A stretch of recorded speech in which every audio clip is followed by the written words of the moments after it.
Good morning, Miss Andrew here, reporting live from where I always report live from, under my desk. Well, actually in front of it. Today we are going to dive right into George Washington Sucks, a time travel adventure.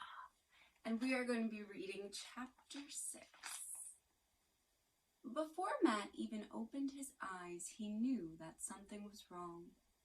The quiet stillness of the lake had suddenly been replaced by the loud roar of a river at flood stage.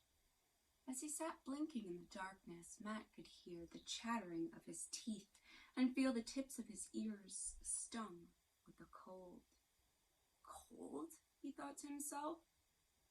Why is it so cold all of a sudden? When he was finally able to focus his eyes, he saw Tony and Hooter sitting across from him, with Katie on the floor at their left. He turned to see Q sitting beside him in the boat. "Boat!" Matt cried. "We're in the boat! How did we get here? And it's snowing! How can it be snowing in September?" But his question went unanswered as the roar of the river drowned out his feeble cry. He and the rest of the horrified crew clung to the sides of the boat as it rushed down the swollen river. The little craft dipped and dived, dangerously crashing into large chunks of ice. Matt wondered if he could help to steady their course with his oar, but he was too terrified to let go of his hold on the side of the boat. Everyone, down to the last man, was holding on for dear life. The only lady on board, however, had other ideas. Matt looked on in horror as Katie tried to stand up in the middle of the boat. The current was so strong and the river so deep and choked with ice that Matt knew if his sister were to fall overboard, she would probably never survive. Hooter must have been thinking the same thing, for at the exact moment that Matt lunged forward to reach for Katie, Hooter did the same. With a sudden shift in weight, the old rowboat veered sharply to the right. Hooter and Matt fell over together onto Tony. Everyone was yelling, trying to untangle themselves. It wasn't until they finally sat up and looked at the empty space in the middle of the boat that they were all stunned into a deathly silence. Matt was the first to break it. "Katie! Katie!" he screamed, wild-eyed into the night. "Where are you?" But the only reply was the roar of the river and the crash of the ice. Their boat had come to an abrupt stop as it sat lodged between two thick ice floes. The snow that had been falling was mixed with freezing rain, but Matt took no notice. "Please, Katie, answer me. Where are you?" he cried, leaning over the side of the boat. They all took turns calling her name and waiting for an answer, but none came.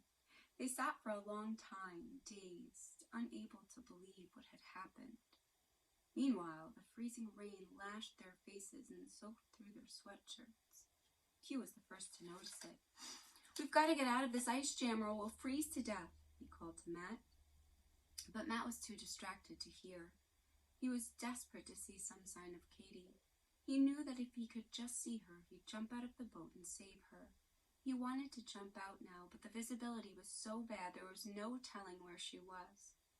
He felt as if a sea of blackness had swallowed her up, and the thought of his little sister struggling under the icy water was more than he could bear. He sat, unable to move, paralyzed with fear and grief, watching the tiny beam of Q's flashlight in the darkness. His eyes were filled with tears as he buried his head into his hands. He thought of his mother and how he would have to tell her what had happened to Katie. He thought of his father, and he could see the look of disbelief and pain in his father's eyes. "Katie, please don't be dead. Please, Katie," he sobbed. And once he began crying, he couldn't stop. Hooter traded seats with Q and put his arm around Matt. "It's all my fault. It's all my fault," Matt cried. "Come on, Matt. It wasn't your fault. It was an accident." Hooter tried to console him. Meanwhile, as Q moved on moved over to Hooter's seat, his flashlight shone on the inside of the boat. In the glow of the flashlight, he and Tony both noticed the cracked white letters next to Hooter's seat. Q held the light over the inscription as Tony read it aloud. Emmett Lavart. They looked at each other and then back at the inscription. Lavart Lake, Tony whispered. That's what my grandfather was telling me about the lake being called Lavart Lake. He said the mystery of the lake was somehow tied up in the name Emmett Lavart. But the wind had picked up and Tony's words were lost in a gale of freezing rain as he traced his frozen fingers over the chipped letters. Chapter 6. George Washington Sucks. A time travel event.